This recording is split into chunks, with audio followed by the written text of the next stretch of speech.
Нема мерки за подобрување на квалитетот на образованието во Штип, истакнаа денеска на пресконференција од советничката група на СДСМ и коалицијата. Како што посочија оттаму, училиштата формираат паралелки со помал број на ученици, а предизборно се почесто има огласи за вработување во образованието. На една недела пред стартот на новата учебна година, со жалење можеме да констатираме дека на повидок нема ниту една мерка, ниту програма со која што би се подобрил квалитетот на образовниот процес на територијата на општина Штип. Додека сите училишта бележат намален број на ученици и пројавуваат потреба за формирање на паралелки со промал број на ученици од законскиот, предизборно бевме сведоци на голем број огласи за вработување токму во образованието.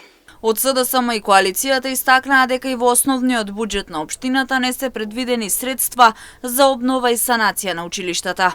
Програмите за работа на основните и средните училишта продолжуваат да бидат само формален документ во кој што нема јасни и видливи стратегии за подобрување на условите, ниту пак јасни и мерливи критериуми за успешност на образовниот кадар. Во изминативе неколку години локалните власти покажаа дека немаат слух за она што значи капитални инвестиции во образовните институции на територијата на општина Штип, зашто говори и фактот дека во основниот буџет на општината не се предвидени средства за обнова, санација и осовременување на училиштата.